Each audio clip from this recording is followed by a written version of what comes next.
Method of effective waste collection in your school. दो method बताओ, effective method होना चाहिए जो तुम वेस्ट कलेक्शन कर सकते हो स्कूल्स में। तो सबसे पहले uses of separate for plastic and paper. ऐसा करो ना सर कि प्लास्टिक्स का जो वेस्टेज है और पेपर का जो वेस्टेज है उसको अलग अलग करो। इससे क्या होगा ना कि हम लोग बायोडिग्रेडेबल और नॉन बायोडिग्रेडेबल वेस्टेज को सेपरेट कर पाएंगे। Second point, single uses. दूसरा क्वेश्चन ये तो हो गया हमारा सबसे पहले दो मेथड। सबसे पहले क्या करो, सेपरेट करो प्लास्टिक और पेपर के वेस्टेज को, ठीक है, जिससे बायोडिग्रेडेबल नॉन बायोडिग्रेडेबल वेस्टेज को हम आराम से सेपरेट कर सकते हैं। दो यूजेस हमको बताओ जहां पे हम single use plastic in daily life करते हैं। Single use plastic can be use in A daily life for, सबसे पहला पैकेजिंग करते हैं सर आर्टिकल्स का, जैसे कि like water, milk, food, biscuits, ठीक है। तो तुम देखते होगे कि जितने भी पैकेजिंग होते हैं ना, बॉटल्स का तुम देखते हो, बॉटल्स भी तुम्हारा प्लास्टिक का होता है। उसके बाद वाटर बॉटल्स भी प्लास्टिक का होता है। मिल्क जिसमें आता है वही प्लास्टिक का होता है। खाना जो पैक होता है लगभग वो भी प्लास्टिक होता है। एल्यूमिनियम फॉइल तो तुमको पता है बहुत कंजूस है आजकल के जो लोकल स्टोर, वहां पे तो नहीं देंगे तुमको एल्यूमिनियम फॉइल। अब उसके बाद ध्यान से देखना, बिस्किट्स। अब उसके बाद हमारे पास क्या है कि preparation of disposal utility items like plates, bowl, tumblers, ठीक है, ये सब याद रखो जो तुम्हारा यूटिलिटी आइटम्स के में भी हम लोग क्या है प्लास्टिक को यूज करते हैं सर।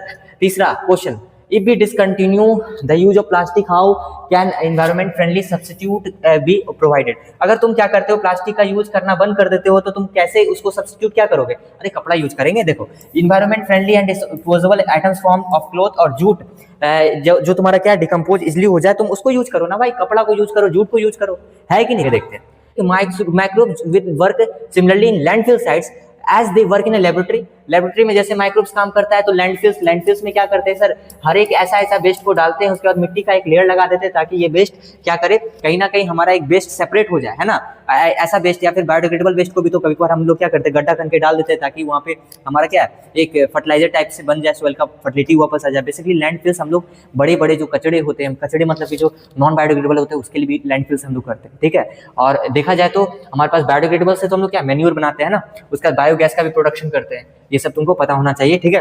अब उसके बाद देखो, माइक्रोब्स जो होगा सर वो एक जैसा काम करेगा लैंडफिल्स में भी और लेबोरेटरी में भी। It can be prove by observing the microbes in the laboratory by maintaining condition similar to the landfills, ठीक है।